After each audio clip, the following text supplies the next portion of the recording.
Well, no surprise to anybody. It's really clear. Just turn on the TV set, and it's obvious that we live in a world of hurt.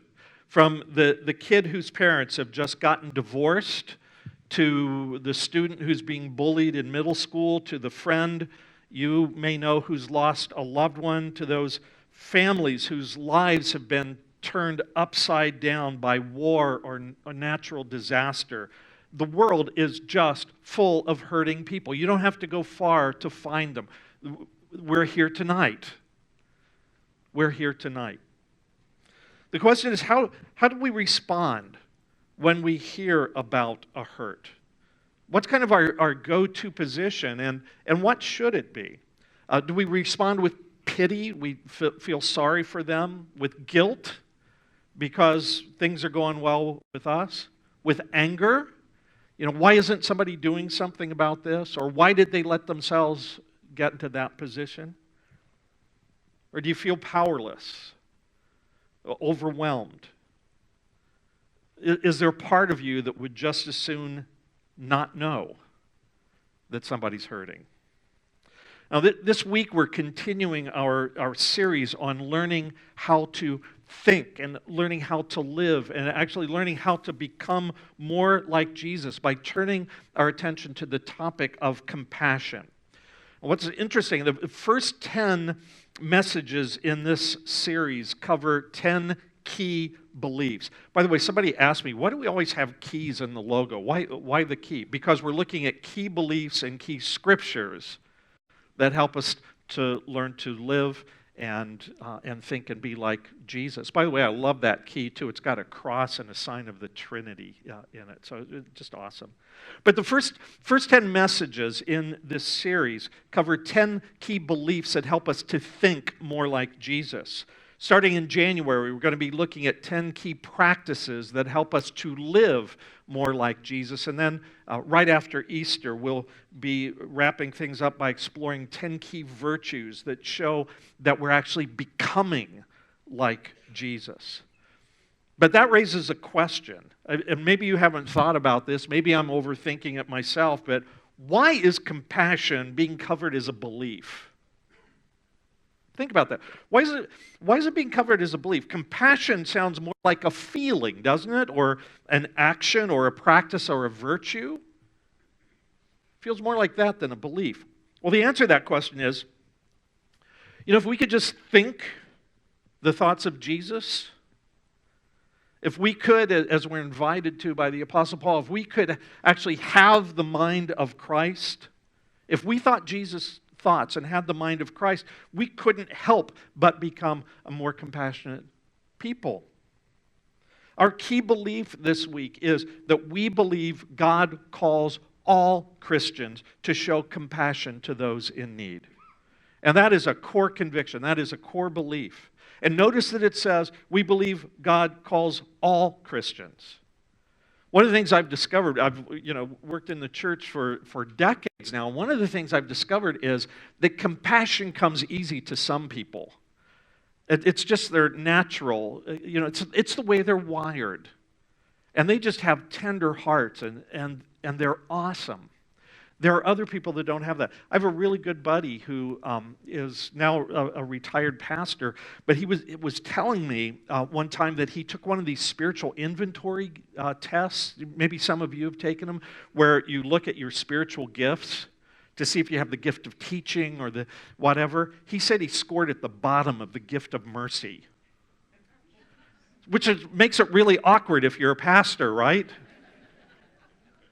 But he just wasn't wired that way. He's really, really good at other stuff. So what he did, of course, is compensated for it by, surrounding himself, putting systems in place so that other people could, kind of do what he wasn't naturally gifted to do.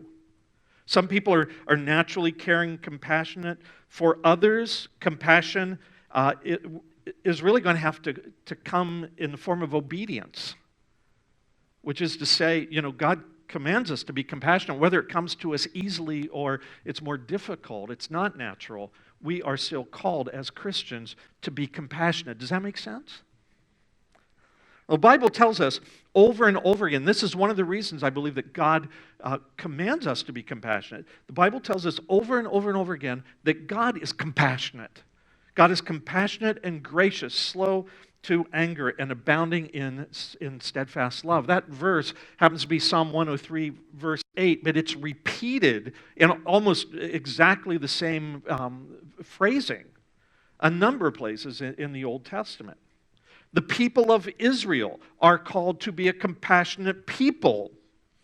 Because God is compassionate, God calls them to be a holy people set apart. They are called in the Old Testament to be, and New Testament, to be a compassionate people. As this week's key verse reminds us. What is God commanding people? Defend the weak and the fatherless. Uphold the cause of the poor and the oppressed. Rescue the weak and the needy. Deliver them from the hand of the wicked. It doesn't say, let them take care of themselves. It says, I called you to be a people. I created you in my image and likeness, and I set you apart so that you do in your life together that which reflects my heart. Jesus taught his disciples through his parables, through his example, to show compassion. His death on the cross showed God's compassion in one of the most, the clearest ways imaginable. And believers, followers of Jesus in every generation have been called to carry on that ministry of compassion. The first hospitals were started by Christians because we were called to a ministry of compassion. Hospice began as a ministry of compassion from the Christian church. I remember reading an article from an atheist in England who was just astonished after Hurricane Katrina because he just says, it breaks my heart to say this, but when Hurricane Katrina hit, the churches just flooded into New Orleans and in Louisiana in order to help people. He said, I didn't see atheists do that. There must be something about Christians. There is something. We're commanded to be compassionate. And the more Christ-like we are, by the way, the more practice we have at being compassionate, the easier it comes to us. But what does Christian compassion actually look like in real life? Well, for one thing, I think this is really important we understand this. Compassion is based on need. It's based on need, not on perceived value or worth. Now, I'm going to repeat that, then I'm going to ask you a question I think will help clarify what I mean.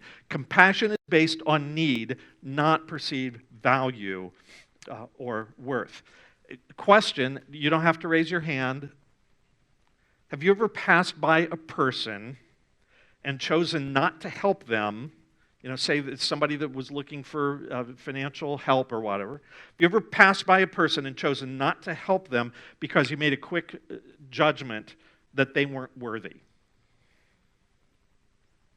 You made a judgment about what they were going to do, and you said, I'm not going to give my money to that.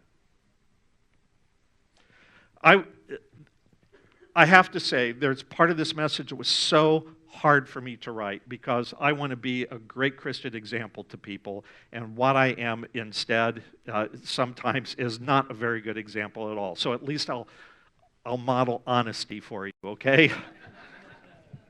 I am absolutely sure in my life, I have walked past hundreds and hundreds of homeless people sitting on sidewalks who've asked for money. And I am sure that I have driven past dozens and dozens of people standing at intersections holding up signs. And I walked past them or I drove past them because I did not know them and I did not know what they were going to do with any money I might give them. I didn't know. And so I made a snap judgment.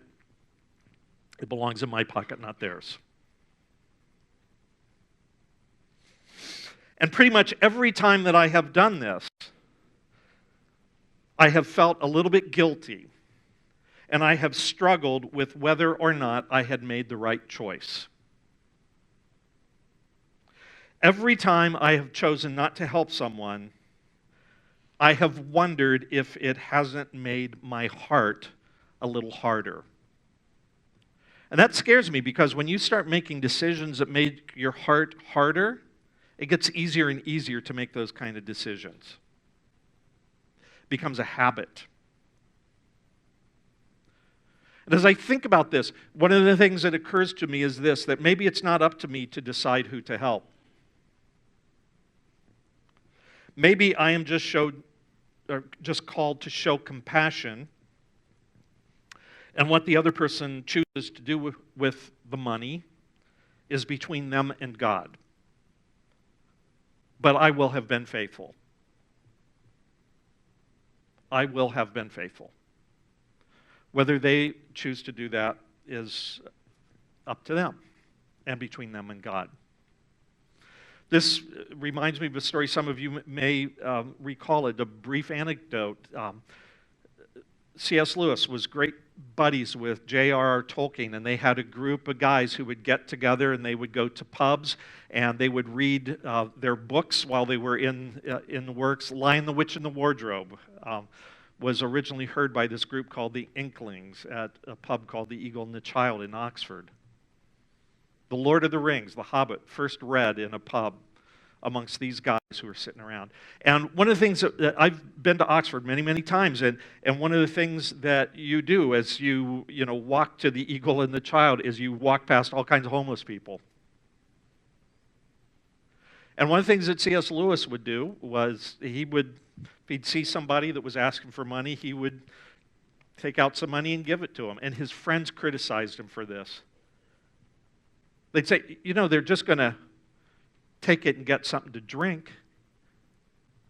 And C.S. Lewis would go, well, that's what I was going to do with it.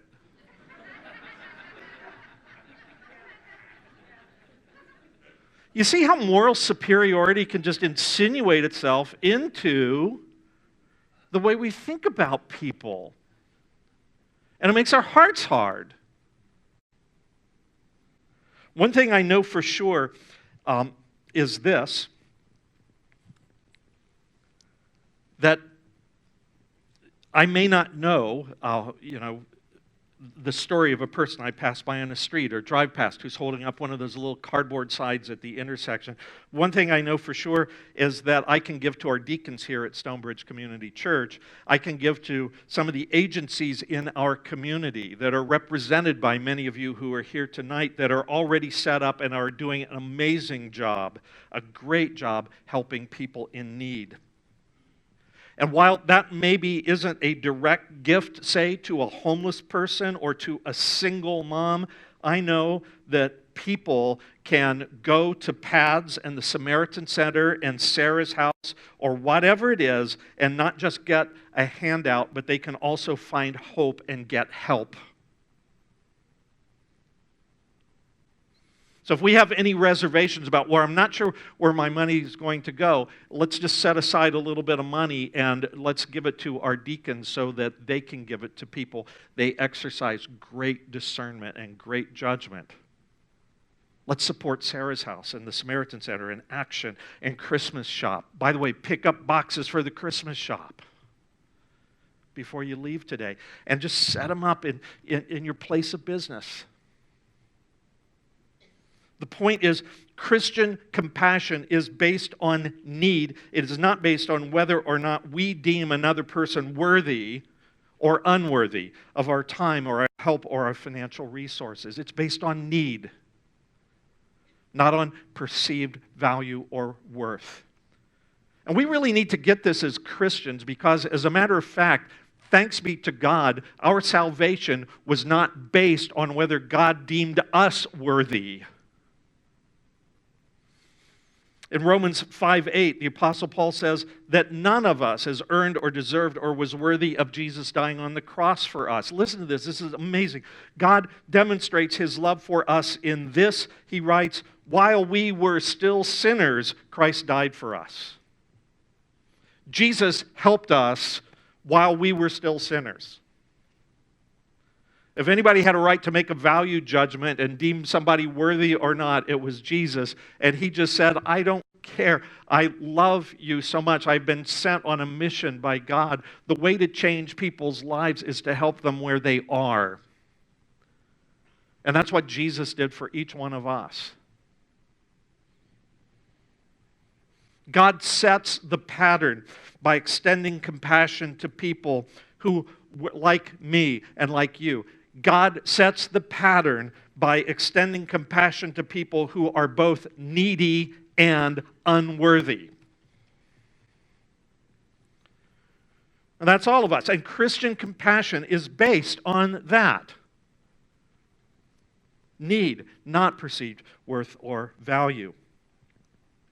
You know, one of the most overlooked features of compassion, I think, is this, that compassion is a choice. You know, a lot of us think it's a feeling. You know, I have compassion on them. It means I feel sorry for them or whatever.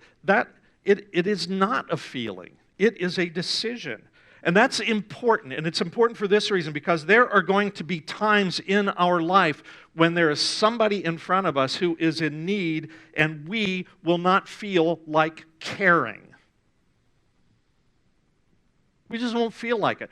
We might be too busy, or we might realize, gosh, I had something else in mind that I wanted to do with those resources. There are going to be times when we just don't feel like caring. But you know what? We may not feel like it, but we can choose to care anyway. We can choose to care anyway. Therefore, Paul writes in Colossians 3:12, as God's chosen people, holy and dearly loved.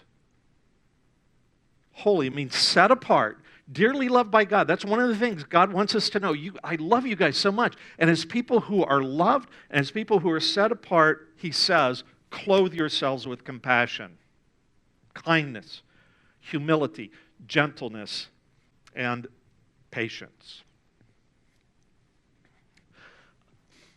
I'm not a prophet, but let me make a guess about something today. When you got up this morning, you went to your closet, looked over your options, and you chose what you were going to wear. Right? Good, huh? Wasn't that awesome? I figured it out. I know this because today, before I came here, I was dressed to work around the house and everything. I wanted to look a little nicer for church and everything. So I went into the closet and I looked around, and I'm going to be talking about a sweater in a little while. So I said, maybe I'll wear a sweater. That would be a good, and it didn't look right. And I tried another sweater. So I spent all this time trying to figure out, and I ended up with this. And so what? Who cares? Anyway. But I was trying to figure out what to put on, right? And I kind of thought through. I was intentional about it. And what Paul is saying is, you know what? You can decide what attitude you're going to put on before you go out the door. Paul is saying you can decide to clothe yourself with compassion. Maybe if it's just you walking around the house, you're not clothed in compassion, but when you go out the door, you can decide to clothe yourself with compassion. You can make that choice. I'm going to be a compassionate person today. I am going to care. If there's an opportunity for me to care for somebody, I'm going to do it. I can clothe myself with compassion, kindness. I can make a decision to be kind. I'm going to make a decision today. I'm going to clothe myself with this. Even if somebody else is a jerk to me, if they cut me off, if they do whatever it is, I'm going to be kind. You can make a decision to be humble.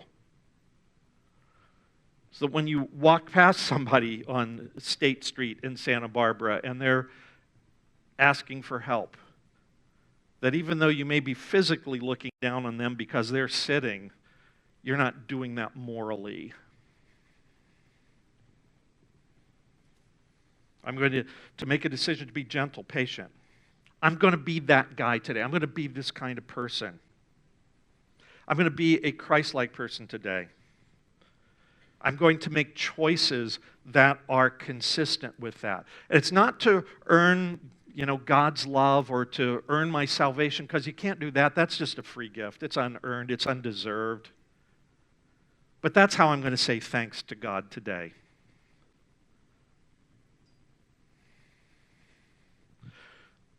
So I'm working on this message this week, and I'm buying some groceries at Vaughn's, and this checkout person says to me, hey, we're doing this thing, it's holidays, would you like to give $7 for a bag of groceries to help the hungry? and there's a moment of truth. Right? Moment of truth. So here's, the little voices, the little people that sit on your shoulder and everything, and I've always been kind of a naturally skeptical person and stuff. My dad was in law enforcement for 50 years and, was exposed to all kinds of stuff. And so there's a part of me going, well, I wonder what's in that bag, and I wonder who's really going to get it, and da-da-da. And then another part of me saying, clothe yourself with compassion. Easy decision. That day, it was an easy decision because I decided to clothe myself with Christ. $7, big deal, right?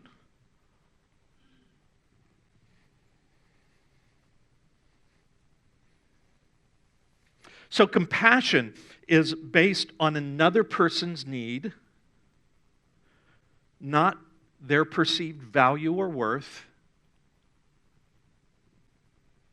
Compassion is a choice,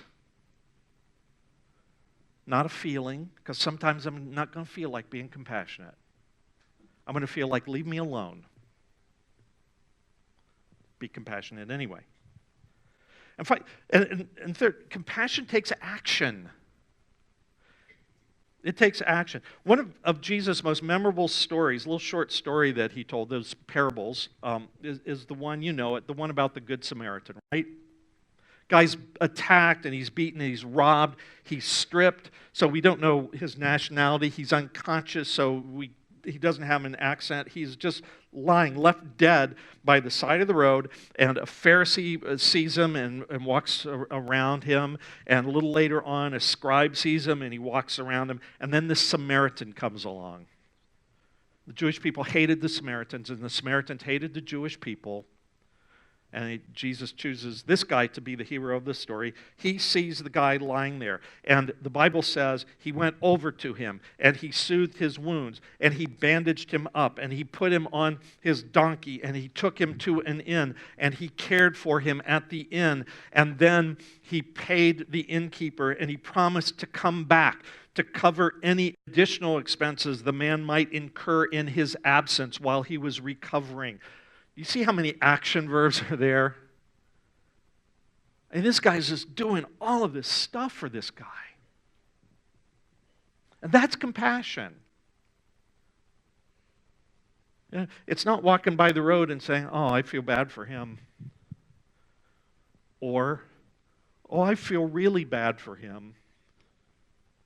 No, he stops and he does something. And this week's key verse, Psalm 82. It says, defend the weak and fatherless. Defend. Uphold the cause of the poor and the oppressed. Rescue the weak and the needy. Deliver them from the hand of the wicked. I want to be clear on this. This is not a political deal here. Whether you like this party, that party, none of them, you think they're all crooks, it doesn't make any difference. Don't allow your political affiliation or your political ideology or your political leanings or whatever it is to keep you from obeying the clear command of Jesus Christ, which is to care for people. You care for people. We take responsibility for caring for one another. And all of that other stuff is fine. It's part of a national conversation, and it's good that we live in a democracy, could figure out, what seems to be working best or what's the best way to address the big social problems and everything. But you know what? As followers of Jesus Christ, I don't know that we're called to fix all of the world's problems so much as we're just supposed to respond to whatever problem is right in front of us and be Christ-like in that situation. That for sure I know is true. Each phrase, defend, uphold, rescue, deliver, each phrase is an invitation to take action on behalf of somebody who cannot rescue, help, or save themselves. It's like we couldn't save ourselves. That Jesus had to do that. While we were still sinners, Christ died for us. There are some people that are just in situations where their finances are so messed up, or their emotional life is in such turmoil, or they have gone through some incredible health problem that's thrown their finances into just utter disaster. They cannot help themselves. They're just folks like that. If you know somebody like that, it's our call to help them. And I'm not just talking about writing checks. I'm talking about stuff like just caring, just being present with people. That's a start. Point is, compassion isn't just feeling bad about somebody's situation. It's not just saying something to lift their spirits. It's actually doing something that makes a difference. Now, in the New Testament, James, who's one of the leaders of the church in Jerusalem during the first century, Jesus picks up on this in one of his letters. He says, "Suppose a brother or sister is without clothes and daily food. If one of you says to them, 'Go in peace, keep warm and be well fed,' but does nothing about their physical needs, what good is it?"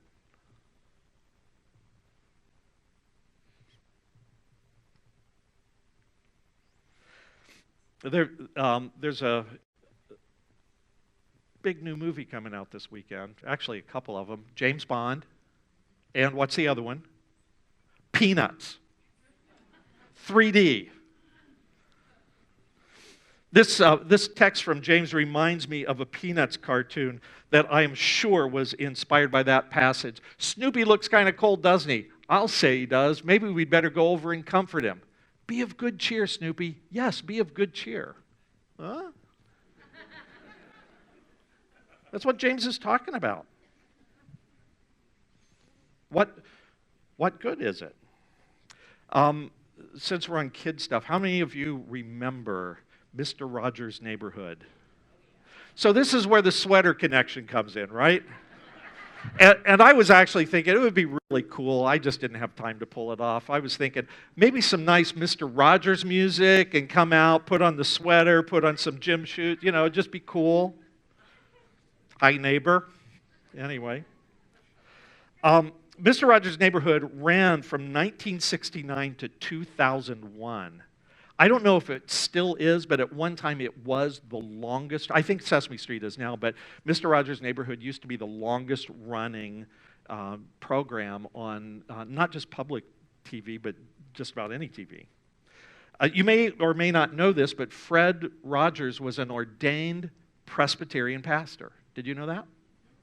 As a matter of fact, many years ago, I interviewed at a church in Pennsylvania, in western Pennsylvania, and it was a little kind of country church and everything, but everybody was so stoked because the weekend before they had a really special baptism. Mr. Rogers came in and baptized one of the kids of the church because he knew their parents. How'd you like to be baptized by Mr. Rogers, right? Now that's cool. That would be on Facebook, right? Now, here's some more stuff you may not know about Mr. Rogers. Like Pastor Jonathan, he was colorblind. Like Pastor Cynthia, vegetarian. Like Pastor Bob, he's a swimmer every day. And like me, he wore nerdy sweaters, but you knew that. One of the cool things about Mr. Rogers was that he just loved children, but even more so, a lot of people love children, but he treated kids with such respect. And he was never condescending. He just treated kids like they could get it. Now, he was always age appropriate, but he was never condescending. Mr. Rogers believed that our shared experience, that all of us who are here today have a shared experience. We've all done this. Different times, but we've all done it. We were all kids once. Every single one of us was a child at one time, and that experience of being a child it really offers us a valuable lesson in compassion. Here's what Mr. Rogers said. Since we were all children once, the roots of our empathy are already planted within us. We have all known what it's like to feel small, powerless, helpless, and confused. We've all had that experience. Every single one of us. For some weird reason, we want to put it in the past and forget about it. But experience is one of our best teachers. And I think we all start out as children. We all start out feeling small and powerless and helpless and confused. It's kind of training in compassion. I think Mr. Rogers is right. That way you used to feel, there are people that feel that way right now. Nobody wants to go through life feeling that way. Nobody wants to go through life feeling small and powerless and helpless and confused. Which means if we can do anything to help them, we should. And don't overthink it. Just do it. Just do something to show you care. If somebody's lost a loved one and you don't know what to say, just show up and shut up. You don't have to say anything. You're just listening might be better than anything you could say. There have been many times when I wish I hadn't said some stuff because I thought about it afterwards and said that. But what's important is that we just show up. Because the truth is, compassion changes things. Compassion changes hearts and lives. One heart and one life at a time. Compassion shows people who have been feeling unloved that they're not alone. Compassion shows people who've been living in despair that there's hope. It saves lives. It is a powerful testimony. I was reading a post that Eric Metaxas did just yesterday, I don't know when it was, but he was saying, one of the things that Christians really need to do is just start showing up and caring for people. Rather than trying to argue people into the Christian faith, just show up and love them.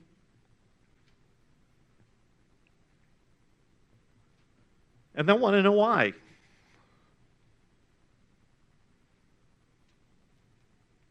It's a powerful testimony, and you know what? It actually makes us more like Jesus. So there's even an upside for us. It makes us more like Jesus.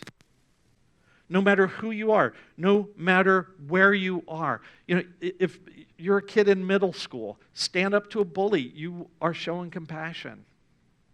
Make a friend with somebody that's not popular.